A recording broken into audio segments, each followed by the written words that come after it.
Ain't that just the most annoying sound in the world? Pulled this thing outside and I got it all power washed.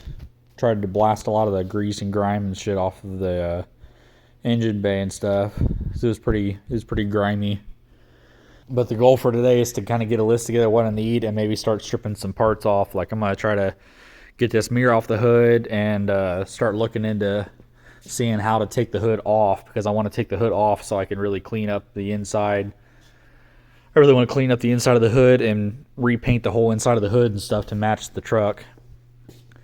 And yeah, I think I might try to work on maybe taking these fenders off on both sides and then take the catwalk off, and that way I can get down into the frame in here. This is going to come off anyway. I'm probably going to get something new to put on here because this is pretty beat up.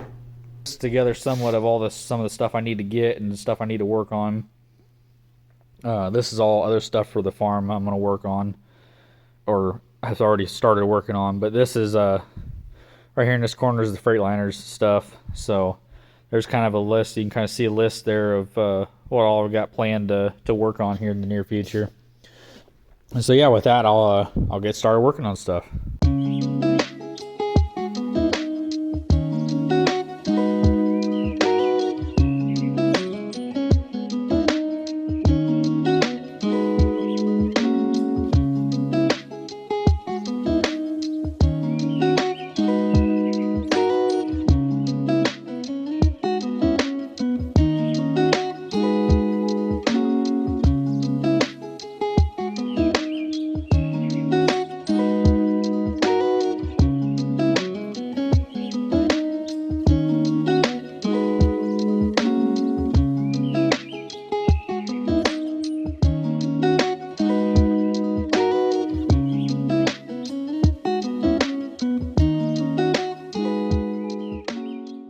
That was kind of a waste of time. I thought these nuts here, or a little stud there with a bolt. I thought that was a clamp that was clamping the catwalk down. And there's 4 of them, so I cut out. I'm not going to keep this catwalk anyway, so I just cut out around it so I could get to them because they weren't lined up with the holes. Now I come to find out they're just like a spring clamp. That nut doesn't do anything to loosen them, to take them out. I just got to get in there with a hammer and a chisel or something and try to get them to move over, and then it comes off. So that was pointless, but that's all right. We're learning.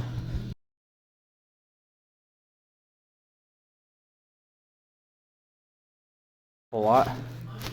That really opened the frame up so I can get in here and really clean these air tanks up and get down there and be able to get the drive shaft painted and clean up that auxiliary tank and then the air dryer over there and stuff.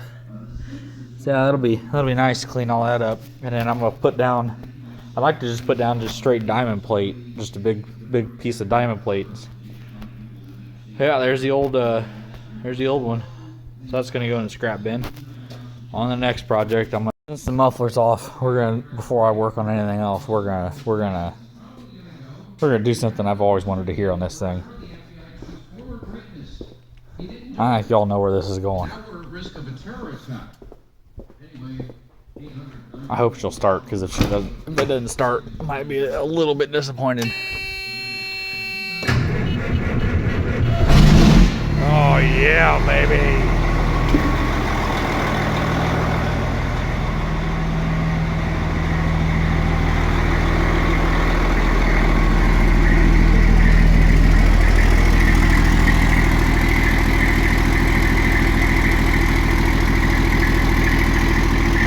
I can't wait to get some stacks for it.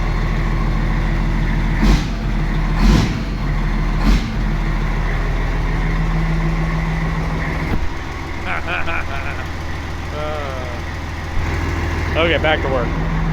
So, today I was planning on working on the dash a little bit. I'd like to, I know this panel here needs to come out. Or I at least need to get this panel apart because I want to replace the radio. This is still the stock fleet spec radio that was in the truck. I'm assuming probably it's still the original radio that was in the truck originally from the factory. I've got a newer Bluetooth radio I want to put in. It's got like a fold up touch screen on it and Bluetooth and all that good stuff.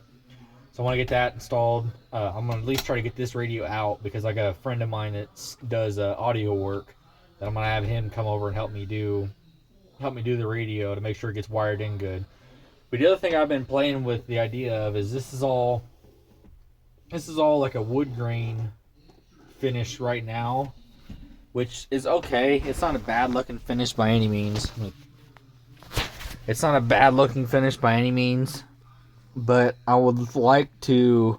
I've really been toying with the idea of taking these panels out, all these panels here in the dash, and painting them the battleship gray that the frame is going to be painted, just to make it kind of match the outside. I think that would pop, and I think it would look really good.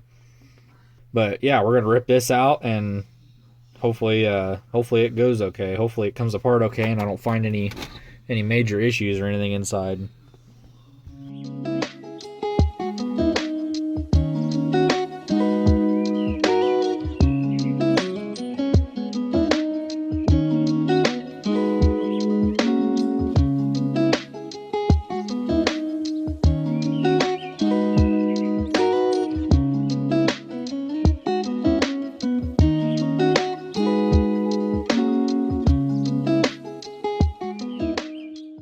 Well, I got the radio popped out, and this is concerning.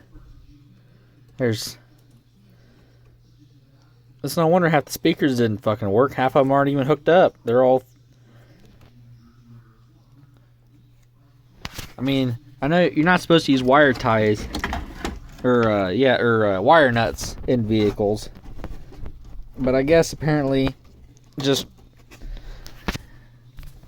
taping the wires together with some electric tape, I guess that's okay. Right, here's the radio antenna hookup. It's broken and corroded right there,